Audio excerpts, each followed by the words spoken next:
watch him, and then we'll get Hey, Frank, I'll play catch. did you tell your mom how good it was? How good what was? Ah, Frank had quite a time this afternoon. Loved your coleslaw. Ate enough for two. Well, that's what it's for.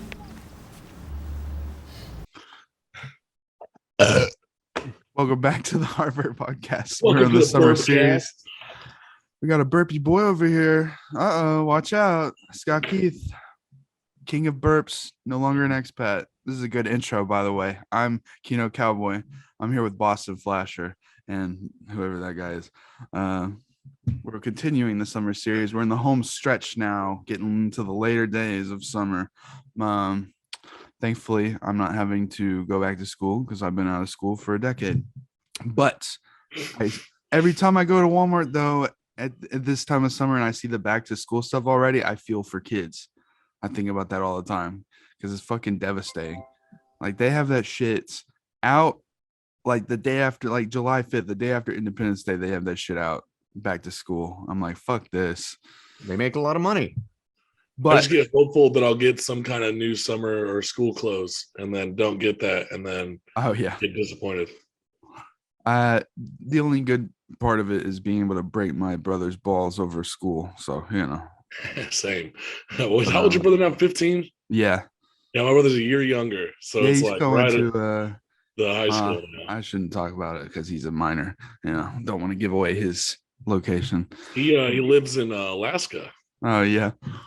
But yeah, so summer days we watched In the Bedroom, which I forgot to write down who directed this movie. Todd Field. Yeah. Who's only directed one other feature. Yeah, that's what I wanted years to later, talk about. which is Little Children, which apparently is also considered to be very good. Yeah. You know? So, and then he just kind of dropped off. He's allegedly gonna And then he came out. Yeah, he's got a new film movie something coming with this Kate year. Blanchett. Yeah, It's it comes called- out. It hits festivals this year. That's why I was like surprised. Good time. What happened? That is so interesting to me. How some artists will, and this movie was commercially successful too, because this is a time where you can make a domestic drama and make money off of it in theaters. Yeah. 2001. But the idea that some directors, they'll direct 2 or 3 movies and drop off or only do minor roles. I wonder if the system gets sick of them, or they get sick of the system, or some combination Maybe thereof. they make make their their money other in shit. jail. Who knows? I don't know. Make a set amount of money, and then you're sitting at home, and once that money runs out, you make another. Well, no, this guy seems like an auteur type. Maybe No, he definitely is. Some people, they only have like 1 or 2 ideas for like a film. Maybe they wanted to achieve, and then they're like, fuck it. I don't really have any other ideas that I. I'll really just saw. be a script doctor or whatever. Just do some Which is other gigs. the opposite of me, which I have like fucking 10 movies I would fucking dream to make, you know. But we're all different. In the bedroom, yeah, interesting. It's very pivotal point. Well, what I mean is, it was released in 2001, and like the look of the film, early 2000s. It's like in that era of like last use of like film stock, so it still has that film look, but it's just close enough like new millennium. It has a very specific atmosphere to it, and it's fucking nostalgic as fuck, because you know I was like 7 years old during this time, and that's just like how everyone dresses, and just I don't know. And the spousal abuse, that was pretty that was pretty nostalgic for me. I don't know. It's just it's like right before 9/11. It's still like it's new millennium, but it's like it's still got all that old school like Americana. And it's Marisa. Yeah, I feel like it could be Ryan. And because it's set in small town Maine, they're outside of the zeitgeist, so to say. This is in Camden. I mean, it's kind of like if you're in the Midwest or in Arkansas. It's another way to say there are no black behind. You know? Yeah. No, I'm serious. Like fashion wise and stuff. I was there's laughing at what cultural Casher lag. said. Yeah. Instead of saying the zeitgeist, it's just another way to say there were no black people in this town. It would be historically inaccurate if there were black people. Yeah, I get what you're saying about lagging, but you know, if you go to cities like that, they're still pretty stuck in that. I get what you're saying. I get what you're saying, but also like it feels like we lost that old Americana version of America after 9/11 and after the new millennium, and just like it's very nostalgic to me as someone who grew up in late 90s, early 2000s, and then watched the new digital age unfold. It just, I don't know, it hit a very specific spot for me where I was like, it is, and it's very New Englandy, and New England is not a place I've spent much time in since I was about 6 years old, so I don't remember it very well. I was in Maine for like a day, and I was 6, and I barely remember it. Yeah. And Camden specifically, I was reading up on it. It's a town where it's like 5,000 people, but in the summers it can have up to 15,000 because all those Northeasterners with their money vacation there in the summer. Yeah. And also it's kind of interesting to me geographically and climatically how different it is. A summer in Maine or a northern state is very different than a summer here. Because here things are almost like people go out and do stuff, but things are almost slow in the summer because it's so dang hot. That's a very southern thing. And then up there, it's like we gotta, enjoy the short summer while it lasts. Yeah.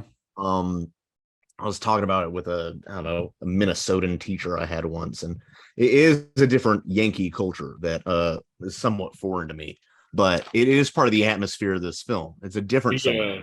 When I lived in Michigan, we had a city we would go to in the Upper Peninsula where like the Great Lakes were, and my uncle had a cabin out there, and we would spend summers out there. Every summer that we lived up there, we spent out there. We would spend the entire summer basically there. So it was like a same kind of like fishing town. Not necessarily, it's not like a rich part. I think that is just like ingrained in a lot of the culture of like suburban, like when the middle class existed, middle class whites of like the fucking Northeast. Because we go down every fucking year and spend the summers there.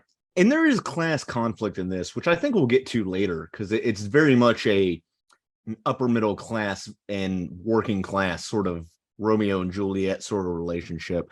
I want to talk about, what did you know about this movie before going in? Because I knew the IMDb stinger: a New England couple's college-age son dates an older woman who has 2 small children and an unwelcome ex-husband. That's all I knew. Yeah, I knew jack shit. So I was just, when I was doing research for the summer series, I was looking up, atmospheric summer films, and it came up, and I was like, okay, this sounds good.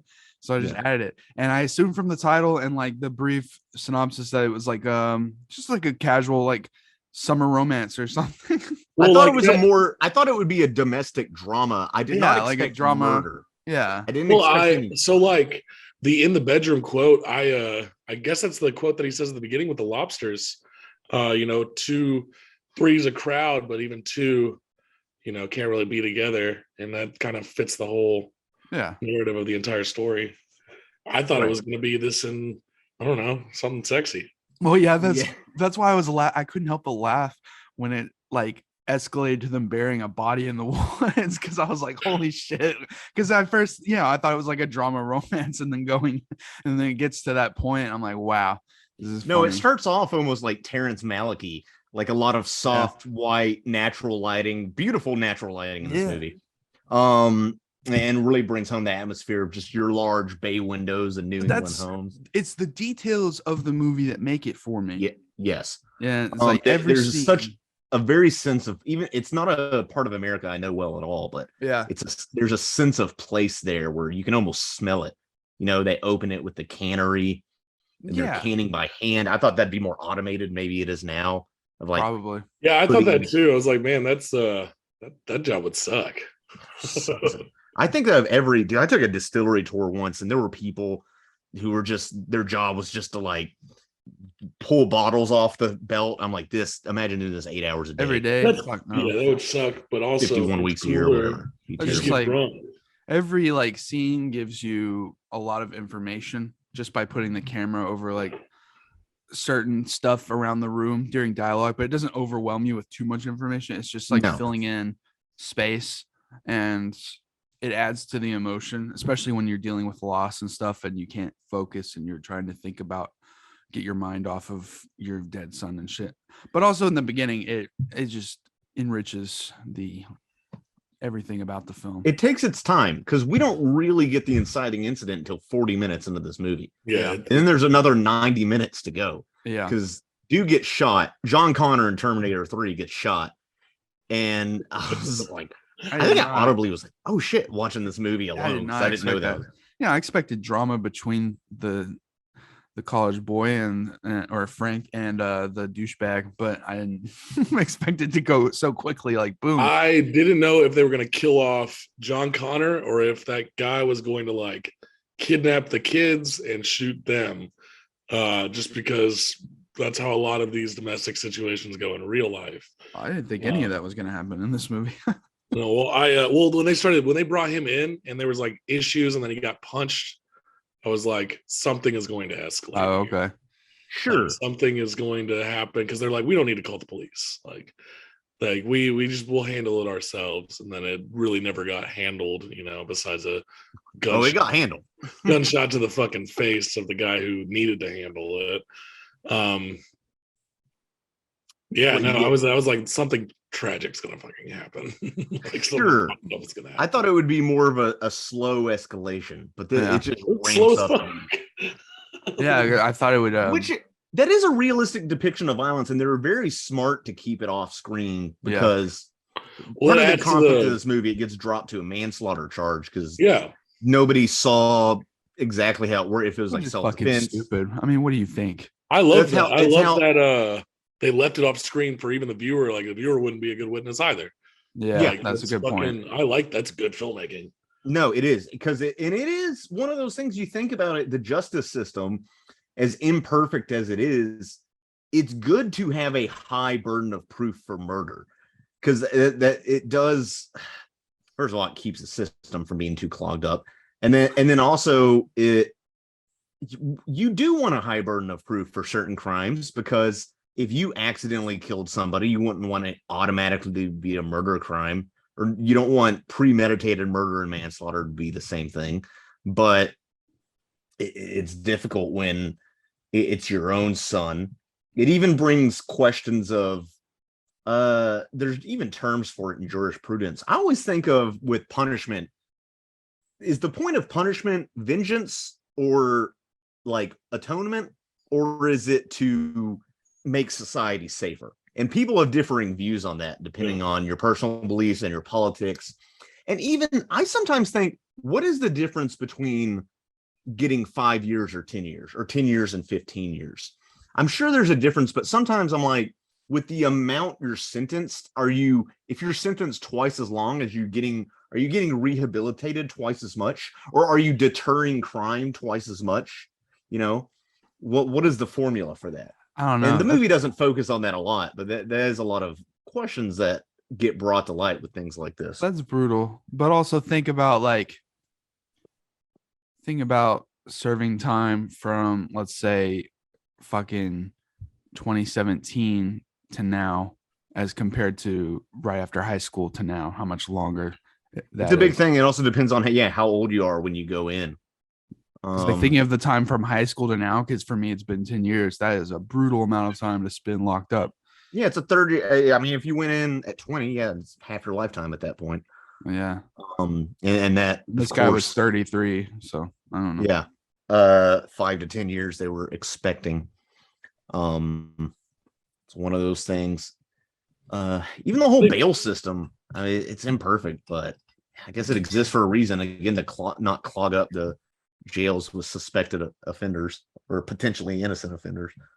Also, Karen Allen from Indiana Jones was in the movie. She has a brief role, 2 shots. I was like, what the fuck? She's a pretty good actress. I feel like she was kind of cursed by Indiana Jones. Yeah, she was definitely. Yeah, it's a lot of those things. A lot of your side actors in your Spielberg, Lucas. I mean, even the guy who plays Wedge Antilles is in it, and he has a relation to one of the people in the new trilogy. But no, to Ewan McGregor, I think he has a relation, and then it kind of Wedge Antilles, it kind of ruined his life. It's kind of interesting how bigger roles. Which, by the way, Tom Wilkinson, or whatever his name is, he's actually probably one of my favorite actors because he's such an effective everyman. I don't know. Yeah, but he also that's the main guy, right? Yeah. The father. Yeah. He's fucking Carmine Falcone. That's where I know him from. Yeah, exactly. He is. I was like, damn, what a fucking good guy. He's got range. He does, and I liked him a lot in this movie. Of course, the best part of this movie is Miss Marisa Tomei. Yeah, see, I was gonna say I expected her to be in more, but also I wanted to mention something very tacky, and it's that she is one of the this is confirmed the fact that she is one of like the finest women I've ever seen in Hollywood. Hey, Sissy Spacek looked pretty good in this movie too, though. You know what I'm saying?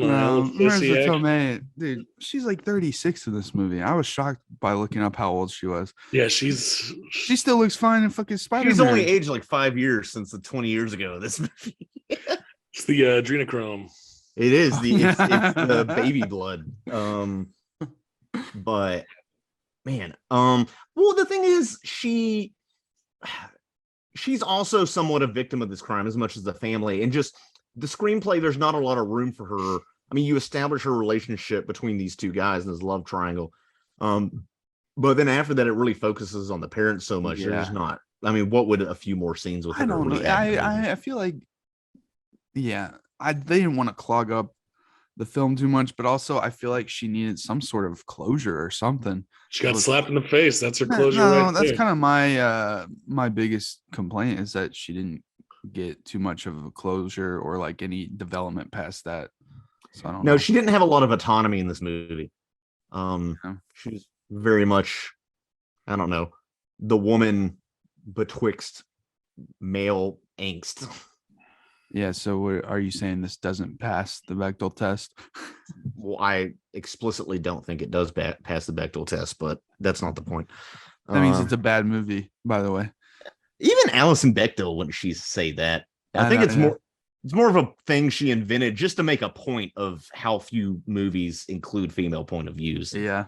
It's more of a rhetorical point than an actual test, which I guess some people on the internet might not get. I think Parker probably appreciates. I can tell how much of the characters in Evangelion are female and how much is like them talking about work and shit and not just Kaji. But, when we do that, I kind of want to talk about this with Kids, which is the next movie we're podcasting.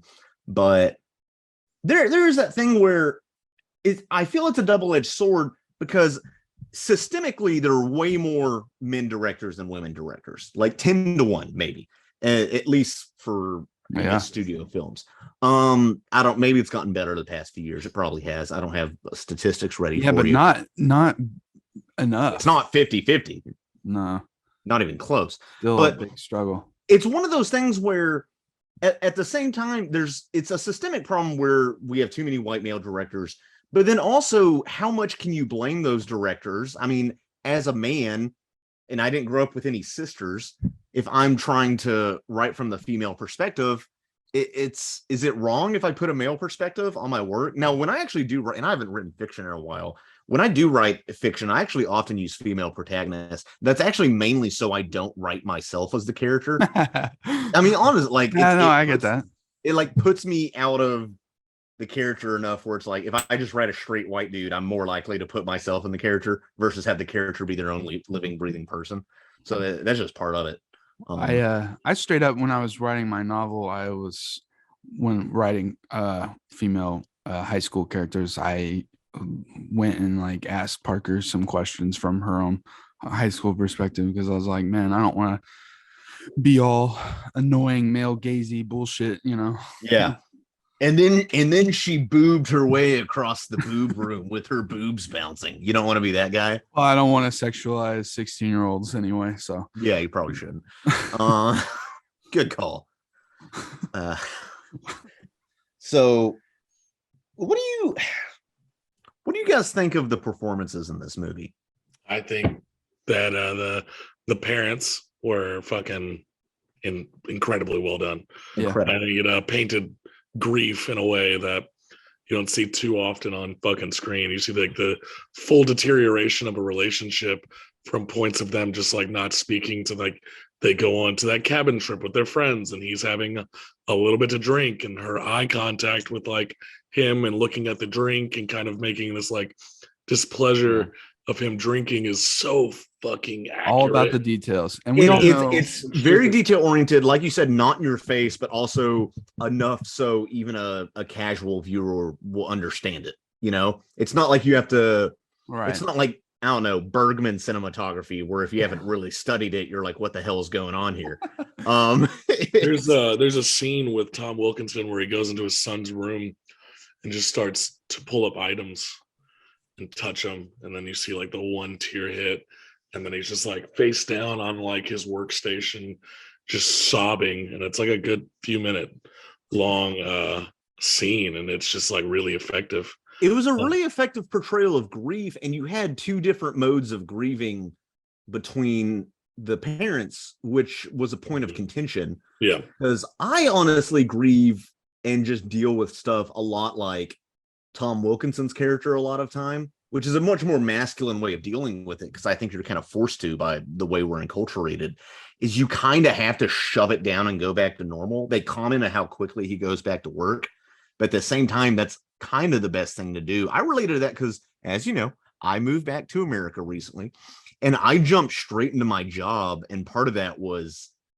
just because of the stress of moving and kind of leaving a life behind and starting a new chapter of my life. I kind of dove headfirst into my job just because I know I needed to keep myself busy. But at the same time, there's a problem with not processing your emotions, where I feel like the mother, Sissy Spacek, is wallowing in her emotions, and I feel like she's less busy. I think she just is a part-time music teacher or something because her husband's a doctor. I don't know. She's probably had they're older, so yeah, she works at school. They're older, so I don't know. Yeah, was it a school? It's not church, is it? She kind of reminded me of Sarah Palmer from Twin Peaks a little bit, with how she like was wallowing in her son's death. But also I feel like we all, well, not all of us, but some of us have experienced those both different kinds of people grieving. Like I just I've known people in my family that try and who act like her, and then some that act like him. And you know, I too have to like still to this day kind of work on myself to not shove shit down, because that's what I had to do growing up to deal with a lot of stress and trauma of my life. And especially when your dad tells you're a pussy for thinking certain ways and shit, or acting certain ways, and just like, but also watching the movie, I can see I a lot of the way he was dealing with it, I didn't have that too much of a problem with. Here and there, yeah, you need to talk to your wife and conversate more, but he it wasn't like he was intentionally just shoving it as far down as possible. Like, no, he was dealing with it in his own way, and for her to point fingers at him was brutal as fuck. It was, and that scene you're talking about, which is incredibly tense and one of the most realistic relationship scenes I've seen in a movie. The best scene in the movie to me. When shit like explodes between them, it hits hard as fuck. It is. Because I mean, we've all, not to this degree over a dead child, but we've all argued with, women before, and it's one of the, it is interesting how things in a relationship, you do just say things, you can just say things in the heat of the moment that maybe you have this kind of niggling feeling that because of an external stressor, it grows like a cancer to bigger than the actual feeling is. A minor irritation can become a fatal character flaw in the middle of an argument, whether or not that's true. Yeah. And it was absolutely brutal and it's like as soon as she like smashes the plate, the camera like stops being still and it follows them through the doors into the room, and it just feels so raw out of nowhere after being mostly like still shots, and then it goes back to normal once they're arguing in the living room, but like just that moment, it just throws you off kilter, and you're like, oh shit. I think my favorite part about that scene is that it's just interrupted abruptly, like the knock on the door with the Girl Scout who kind of brings him back to like empathizing again. Yeah, see, that's he buys the the thing. candy and comes I back like in that. and apologizes. I And think that's there's actually a lot of mundane interruptions in this movie, very lifelike, real life things, and it adds to the realism, but also like this, it sometimes adds a necessary breather to a conflict, and they collect themselves. And then that little girl selling chocolate happened to be very important to them to just kind of like calm down a little bit. So I don't know. They selling what? Selling chocolate. And to be fair, dude, $6 or $10 for 6 bars. Those are fucking mega bars. Those are like the fucking big ones that you get That's a when you good go deal. trick or treating in like the rich Go to the movie neighborhoods. theater back in the day. Yeah, dude. I was like, damn, that's a fucking good deal, even today. Yeah. Especially today. But you know, Even in movies, we think about things as fat asses. there's another Same thing. yeah, there's other little minor interruptions in the film, like something that stuck out to me, obviously, if anyone knows me, but that's when Sissy's whatever Spissy. Sissy Spacek. slut, whatever her name is, what's her character's name? I don't even remember. Let me scroll because I kept Ruth is talking, I think, to her friend, and her friend who has grandchildren, and she's like showing them pictures and stuff, and you know, obviously it's to show her upset that she'll never have grandchildren since she only had the one son. But they take the time for the woman to talk to her and explain the fast pass system at Disney World, and I just found that really interesting. And fucking nerd. I know, it's just like a lot of these real life interactions. She's obviously this Ruth doesn't give a shit about fast pass. She's just grieving and thinking about what could have been. And here I was like thinking about, man, how much better it used to be. I bet this fast pass system at Disney World, because you would just go up there and you didn't have to pay extra, and you would just, oh, there's a long line, let me just take a thing, and the little box would shoot you out a ticket, come back at this time. It managed the crowds better, and now Genie Plus is like, it's like a thing on your phone, and it's just I don't know, it's convoluting shit. We've incorporated Star Wars. Now we've incorporated Disney World, Disneyland into this. How are we getting Marvel in this? Are there any Marvel connections in this? Anyway, yeah, bring back the old fast pass system is what I'm trying to say. Someone's gonna make a supercut of all the fucking more people can have their children murdered, so there's more room at Disney World for me and adults. I'm pro-abortion up to 22 years of an adult's life. The 22. That's a Parker joke. It's I told that joke at an old job once, and that was dumb, but nothing came of it because the boss liked me. Maybe I said it to a mom. But that's another thing. It's when you're dealing with grieving people, other people who are grieving, it's sometimes hard to know. First of all, that's an easy thing to forget, to be like, oh, let me show you pictures of my vacation, and then your like kids and grandkids are in it, and you just weren't thinking, you were just real quick in the moment, like, oh, let me show you some pictures. She felt that too, that her friend did, like immediately started getting teary-eyed about it, and I thought that was a good scene. And also though, it's just sometimes you don't know how much to address it, because there have been times where somebody I've known has suffered a tragedy, or even worse, somebody I kind of know or like used to know well, but kind of fell out. I know something happened to them, and I'm like, do I reach out to this person, or is that just to make me feel better about being a good person, when for them it's just picking at a scab that I just need to leave? I think my rule for it has always been, if it's someone like you said that I used to be close with and now I'm not, if I see them in person and they talk about it, I will offer. But I think most people don't really want to dwell on it. I'll say I'll be like, hey, condolences on like Facebook or something, but like won't speak about it past that unless they initiate that conversation. Right. No, for sure. And that's the way to go, because it can be awkward if you like retroactively reach back to somebody you don't really talk to, or just bring it up randomly. I haven't seen you in months and you've probably forgotten about this, but hey, sucks your dad died. Yeah. Am I right? And like talk like, it's just awkward. If they bring it up and they want to talk about it, like, but you're supposed to help them push through and not dwell. I I think don't giving know. condolences. It depends on how you and your person like Well, that's what I'm disconnect saying. If it's a from each friend other. like you don't hang out with, like if it's one of you guys, yeah, of course, I'm be like, hey, you guys want to talk?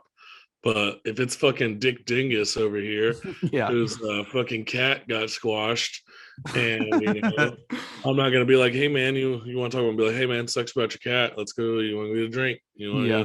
Like I'm not gonna dwell on it, but you motherfuckers, I'll be like, hey, let's talk about this. Like, what can we do here for you? I would like to talk about the disapproval of the parents' disapproval of the relationship Yeah. and the class differences here, and also the age difference. Well, let me just also quickly say, Casher, we already had the Marvel connection when I referenced Marisa Tomei in Spider-Man. So we got all three. Right. So yeah. Yes. All right. Hang it up, boys. We've done it. All right. Anyway. We've gotten our SEO money for this episode. Yeah. Well, I just find it interesting. So obviously, Natalie, Marisa Tomei's character, is much more working class, and you have this Frank, the son, kind of attracted by that. You almost feel like, even though, I don't know, it's he's being pulled in different directions because he's obviously expected to go to college. His dad's kind of like, well, what about the interview? Da da da da da, and which is later when the mom accuses Tom Wilkinson, Matt, of not caring, or like, you were only into her as a piece of ass so you could live vicariously through your son, da da da da da, which is demonstrably false. There might be an element of truth in that, but it's demonstrably false because the guy was very much like, well, let's talk about your education. Like, what are you doing? Because the son kind of even talks about taking a year off before going to college. Is he in college or going to college? I think he's in college. Okay. Or maybe he's coming tell. out of college. I think I couldn't tell what point of college he was in. So I guess it kind of doesn't matter. I think he almost wants to skip over to a more adult relationship, but at the same time can't commit. Because at the beginning of this movie, before the title even, doesn't Natalie, Marisa Tomei, say I love you to him? And he just kind of is like, yeah, whatever, doesn't say I love you back. Am I remembering that correctly? I didn't notice that. I might have missed that. When they're frolicking in the field. At the very beginning. Yeah, I'm not sure.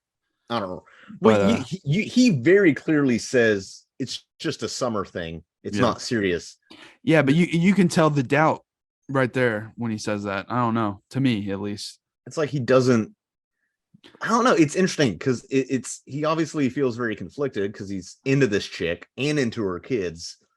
I think it's just more than he's ready for, and he's afraid. I mean, think about where you were at 19, the kind of stuff you were thinking about. I don't know. It's I happen to, probably because I'm older now, but I side with the parents. Like, yeah, you should probably keep going to college. You have a really cool interest in what is like architecture or something like that. I don't know. And like, yeah, like you like this chick, but I don't know. I just think about how my emotions were at 18, 19, and it'd be kind of stupid for me to hop into a serious relationship with a 33-year-old woman. He's brave to bring a woman who is still technically not divorced and her kids to his family and introduce that as his woman. Yeah, but and then say it's not serious. Yeah, that is. Obviously, I couldn't process that. Like, if I'm dating someone who is not fully divorced and has 2 kids, and it's something that like is serious, I'm probably gonna wait to introduce till everything is cleared. Yeah.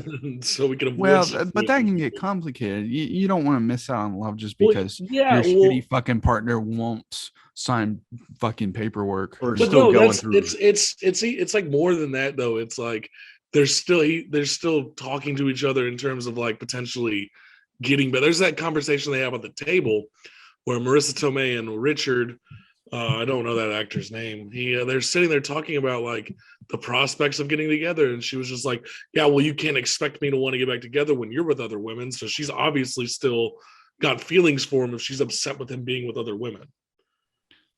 I feel like it goes both ways. I don't think that she is completely over that relationship either. Otherwise, cops would have been called. Otherwise, this whole situation would have been avoided. I think, but also I wish Parker was here, but for different, to talk. But there's a victim mentality that it's hard for us to understand. So I don't know. It is. I've worked with women who are survivors of abuse, and it's a very complicated thing because, like, there is part of you that loves this person, and then also talking about still being emotionally damaged. If I was in a relationship with someone and had children with them, and then learned they were cheating on me, despite us being married with children, I would carry that with me for the rest of my life, probably in some way or another. That is a devastating breach of trust. And the conversation that I took, that conversation that they had, how I interpreted it was very much a giving hope to a situation that should not have been giving hope to. Right. And that it's not her. Like she is a victim. I mean, when she watched her current dude, get shot, or she didn't watch him get shot. But to give someone this, it basically seemed like she was playing both sides.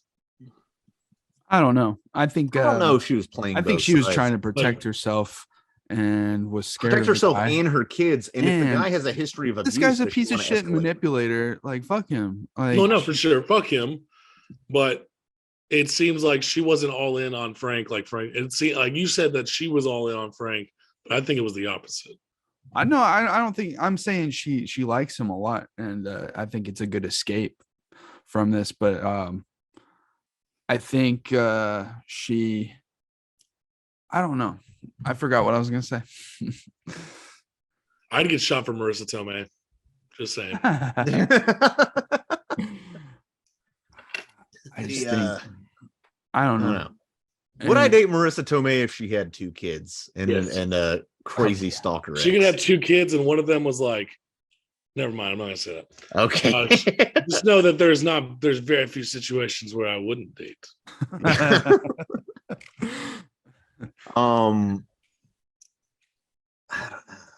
I don't know. I just feel like that I've seen a lot of cases where you have to kind of appease the violent boyfriends so they don't fucking escalate shit.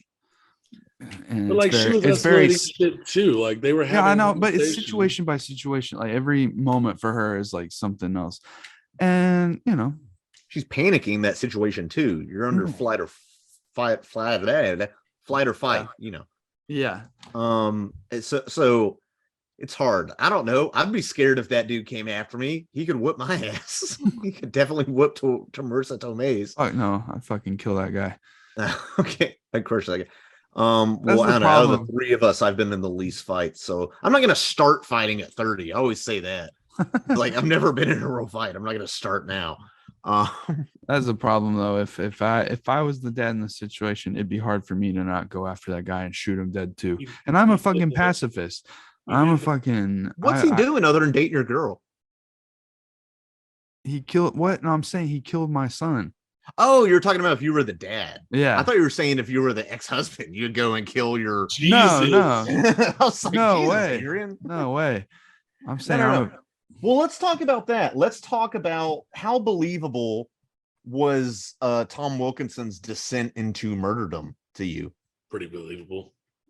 I mean, it was fine enough. I don't know.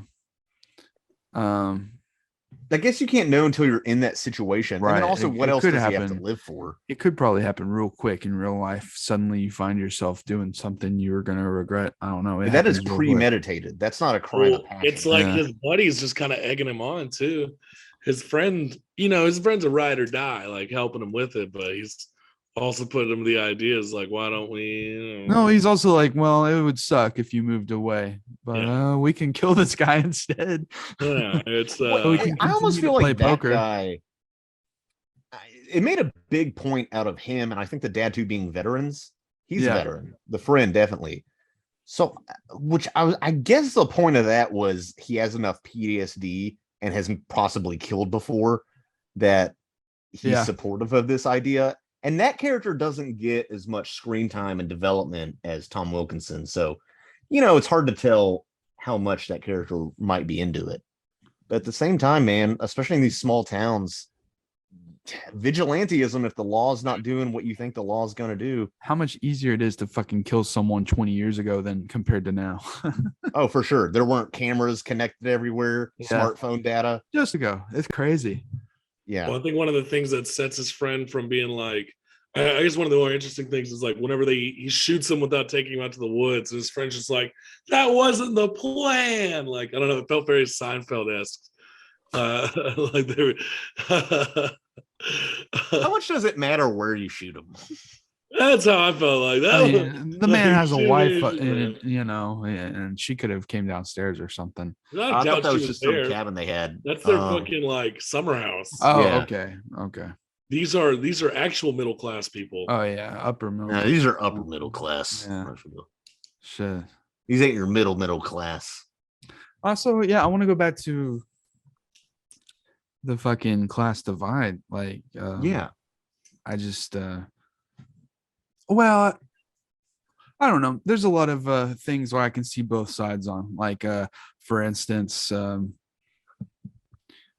Ruth's not wanting him to date her, but she's probably basing it off the wrong reasons and such. But then I can see, fuck,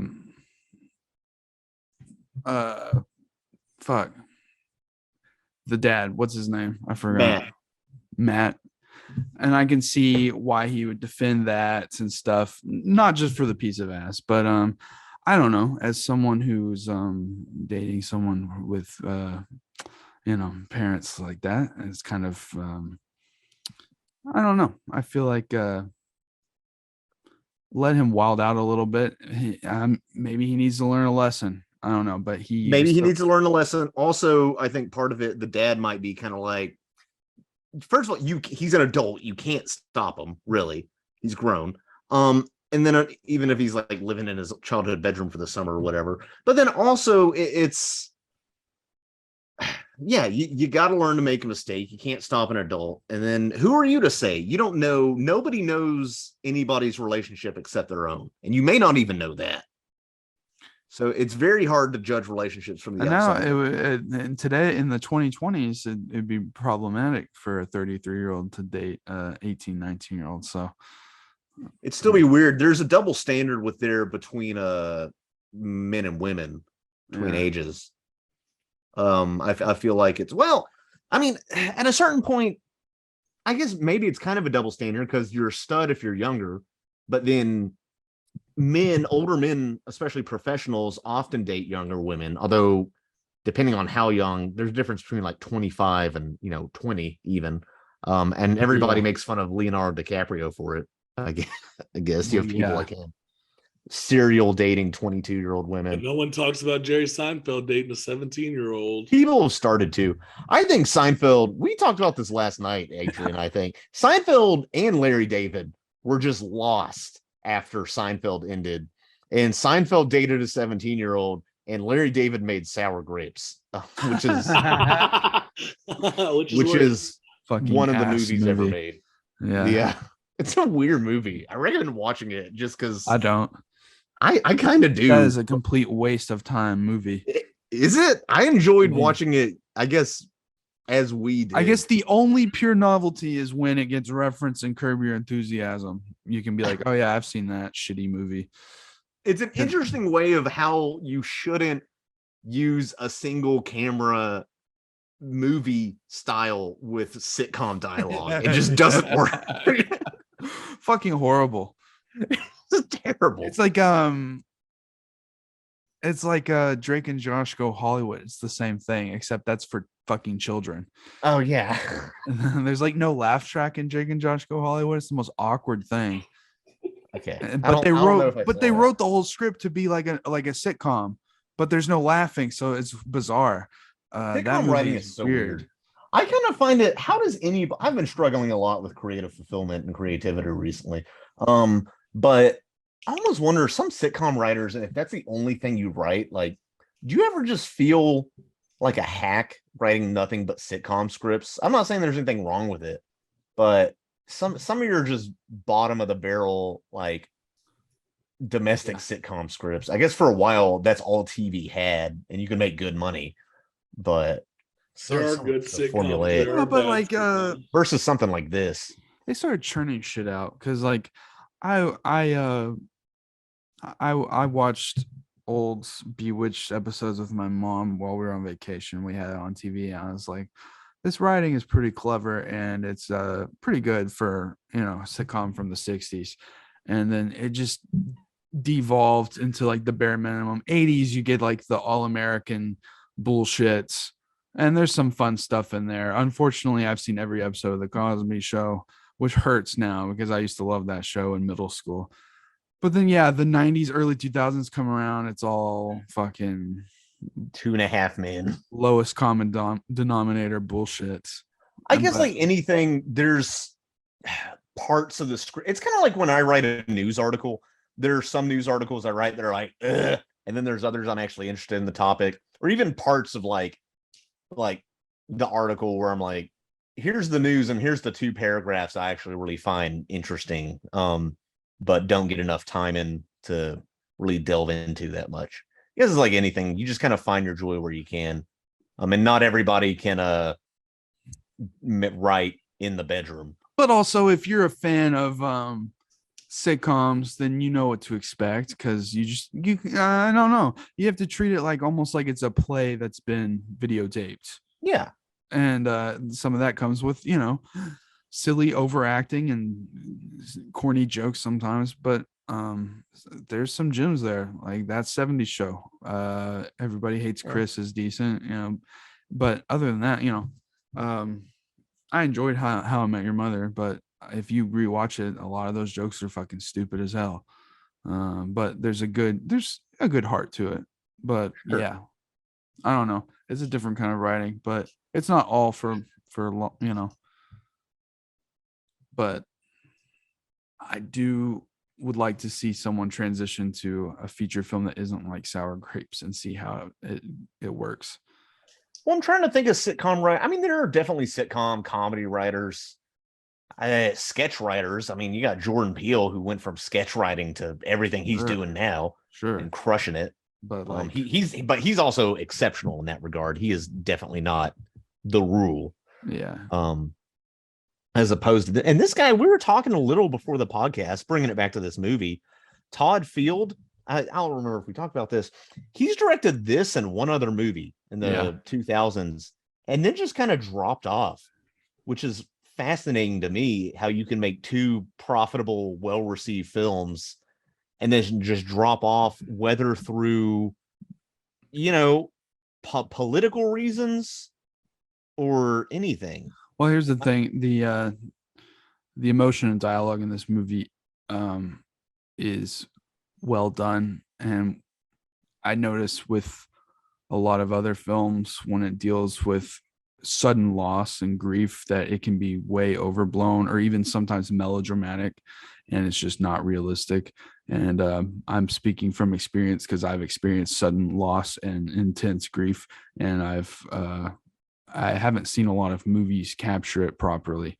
And so this is closer than others without being too fucking annoying or overdone. So that's what I liked about it a lot, actually.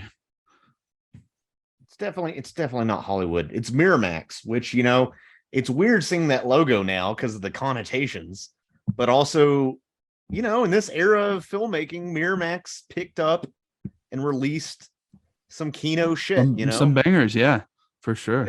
They took some risks. They got international films. They got some smaller productions like this. It's fascinating. Yeah, for sure. Yeah. I don't know. I hope this guy is able to continue it with his next movie. That's Tar, set in the world of classical music and conducting Kate Blanchett conducting an orchestra. So hey, I'll watch it. Shit. I'll watch it. You know, one of the things I liked about this movie was the like Balkan chant music. Yeah, they would do like right as like he's going to explain to Ruth, Matt is going to tell Ruth that their son had been shot. He's like walking through the hallway of the school, and that music's just fucking blaring, and it kind of sets this like really gnarly tone for what's going to be ahead. Yeah, in their like time of grief. I wonder if that putting it in the Balkans, now that I think about it, in addition to just having an otherworldliness because of the language family, it's not related to English really. It's not Latin, it's not Germanic. The first of all, she says people feel about in the Balkans feel about the sea or whatever she says the same way we do about the bay here. Something she makes some comparison like that. Mhm. I almost wonder if that was a subtle, intentional decision by the filmmakers, because there had recently been so many civil wars and strife in the Balkans in the 90s at the turn of the century, to kind of tie it back to the strife at home and to kind of as a precursor to the explosive neighborly violence that happened. Because that was the thing about the Balkans, like your neighbors were your enemies potentially in some cases, because the ethnic tensions were so tight and interwoven. You know? Yeah, my neighbor's my enema. But no, that's interesting. You talk about the Civil War stuff. That makes a lot of sense because there's gonna be turmoil at home. Your neighbor, you never know your neighbor. But also, it generally adds an ethereal touch. Yeah, that's probably the main reason. Super like out of world, and it was out of body type. Because I was the way the film shot with the early 2000s film stock, it reminded me of how Donnie Darko looks. But then when we get to that Twilight looking scene where they're walking through and they're finally doing their performance and stuff, I was like, this reminds me of Donnie Darko too. Just like similar look and vibe for a second. I don't know. I get it. Grainy. This one's a lot. Yeah, I love brighter. that stuff. And I miss fucking shooting shit on film, you know. But at least we have the Star Wars sequels, which were shot on film. Oh yeah, we're gonna talk about Is Avatar 2 gonna be? That's all digital, right? Yeah, I assume. It's James Cameron. He's almost like the anti-Nolan or Tarantino. He's Digital. like, everything must be digital all the time. My Considering movie needs to be a video game. considering they shot a lot of scenes underwater, it's probably digital. Oh yeah, they don't have film stock under. Was he really just like, let me find the most pain in the ass way to make a movie possible? Did he look at the production stories from Wonderworld and Waterworld and be like, I want to do that. I want to make a hellacious experience for everyone. Can't wait for our Waterworld podcast. That's gonna be a good just one. like George Lucas, Attack of the Clones was like the first big theatrical digital movie. So yeah. I remember it being advertised as such and being a kid not knowing what it meant, but being like, digital. People just be, here's my digital camera and my digital watch. Yeah. Right. Everything. We need to add digital, and then we need to add I on everything. And then we need to add smart and cloud and AI and blah, blah, blah, blah, blah, blah. Buzzword, NFTs. It's all the same crap. It's all the same crap. So anything else you want to say about this movie? Same crap, different buttholes. I just think that this is a great movie filled with subtlety. I feel like would reward rewatches. Yeah, it's and I don't know. I like how much we can not only talk about the movie, but talk about it. It's such a good platform to talk about grief or family or parenting or any number of things, because it is so nuanced and it is so naturalistic. And I appreciate it for that. Yeah, emotions are gay. Yeah, that too. It's true. That's the official word on grief from the harbor. Thanks for watching, everybody. We'll be back next week with another epic summer hit, another feel-good movie, kids. So see ya. Fuck the ball drop.